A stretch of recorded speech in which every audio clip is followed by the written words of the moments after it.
Hello everybody, welcome to the video on the final word from the tutor for paper F8 for the December 2017 sitting. My name is Preethy Joseph and I am the F8 tutor with Phoenix Financial Training. Giving you an idea about the paper firstly. The paper, F8 paper, is broken down into two sections. You have section A and you have section B of the paper. Section A are multiple choice questions. There are totally 3 scenarios. Each scenario is got 5 questions. Each question is worth 2 marks. So the total marks for your section A of your paper is going to be 30 marks of the paper. So you need to spend at least around a maximum of around 55 minutes to do section A of the paper. Then moving to section B of your paper. Section B of your paper is broken down into 3 questions. There is one 30-mark question and there is 2 20-mark questions for you. The 30 marks question and the 20-mark question, in terms of the time allocation, you need to spend a maximum of 55 minutes for the 30-mark question, and you need to spend a minimum of, or you can say a maximum of 35 minutes for each of the 20-mark question. Please make sure you keep to the time allocation in order to be able to manage your time properly and be able to finish the exam within the time. So your total time for the given exam for paper F8 is 3 hours and 15 minutes for those of you who are doing the paper-based exam, and you have another additional 5 minutes, that is a total of 3 hours and 20 minutes for those of you who are doing the computer-based exam.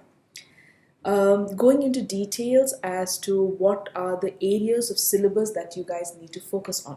If you're looking at section A of the paper, there is no specific topic area that the examiner tells you that it will get tested in section A of the paper, because these are MCQs and it will be tested across through the whole syllabus area.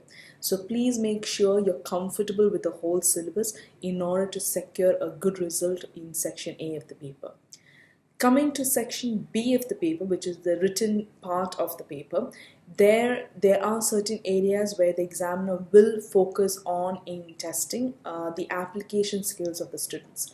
So the topic areas that can get tested in section B of the paper is, firstly, you can have questions on audit risk, where they will ask you to identify and explain the audit risk along with the auditor's response. So how the mark allocation would be is where they will ask you for half mark for identification, half mark for explaining it and talking about the impact onto the company, and then 1 mark for giving me the relevant auditor's response for the risk that you have identified. So you can expect around between 7 to 8 marks worth, 7 to 8 points where the examiner will actually ask you to write on the audit risk given to you.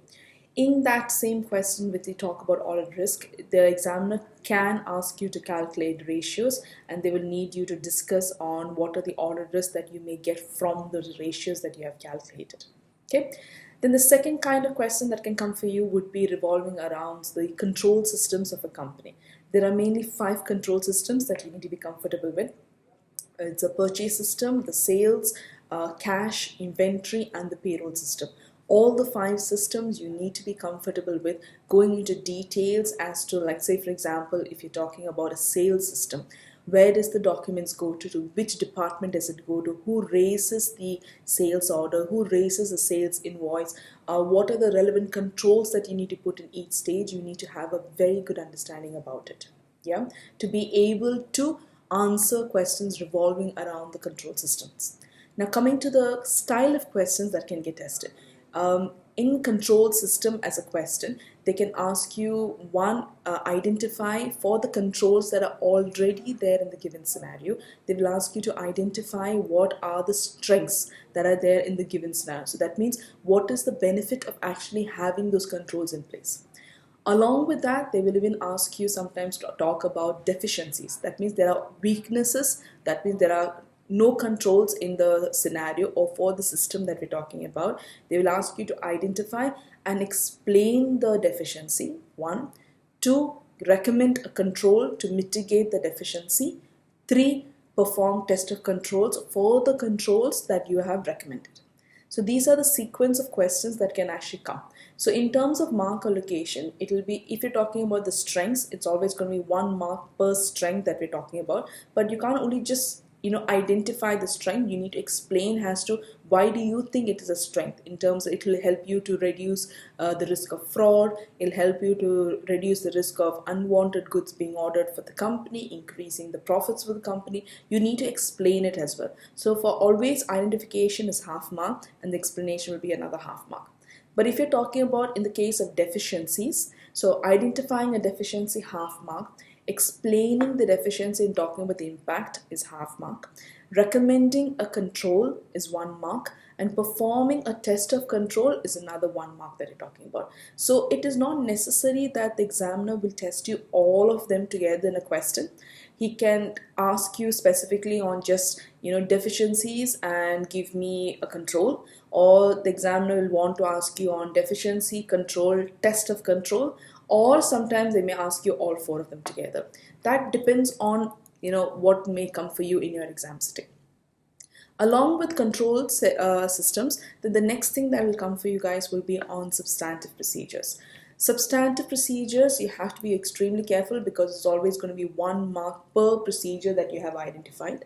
When we talk about the procedures, you always need to make sure that you link your audit procedures, like you're reperforming, you're inspecting, you're inquiring, you're performing some kind of an analytical review. So each of those audit procedures has to always be linked to the assertions that you're trying to test over there. Let's say, for example, you're trying to test completeness, you're trying to test occurrence or valuation or existence. Always make sure you try to link it to the assertions to be able to gain that 1 mark in the exam. Yeah. When we talk about substantive procedures, there are 2 styles of questions that can come for you in the exam. The first style of questions where they will ask you is like, describe substantive procedures to gather sufficient appropriate audit evidence on cash and bank balance or on property, plant and equipment. They will talk about specific account balances and just create maybe say 5 to 7 procedures for the account balance or the class of transaction that has been identified in the question. The second kind of question is where they will say is, describe the substantive procedures to gather sufficient and appropriate audit evidence for the above scenarios. So they will talk about certain issues. Maybe they will give you like around 2 or 3 scenarios, and each scenario are different issues that they're talking about. What you will then need to do is design substantive procedures specifically for the given issues in the scenario that, or the small scenarios that we're talking about. So those questions, that's guaranteed will come in the exams, like a 20 mark question that we're talking about. In that same question, they may even talk about auditor's report, which will be worth around like 5 marks in the exam. So like a typical example of a 20 mark question would be where they'll give you 3 small scenarios. Each scenario will have an issue in it, where you will then need to create substantive procedure for each of the scenarios worth 5 marks in total in each. So that gives you a total of 15 marks. And then they will give you another part, like say part B of the question, where they'll give you a small scenario again, talking about some issue or some kind of a misstatement that they have not adjusted for, and you will then need to talk about is discuss the issue and talk about the impact on the audit report, which will be worth another 5 marks. So that is another area of the syllabus where you need to be comfortable with auditor's report as to how do you actually form an opinion on that financial statement, as to whether what kind of an opinion would you be able to give. Yeah. These are all the typical questions that can actually come for you in your exam from a section B style of question. Keep in mind when you're doing section B, for those of you who are doing paper-based exams, please keep in mind that questions revolving around audit risk, questions revolving around controls, recommending controls, test of controls, all those questions should be attempted in a tabular format.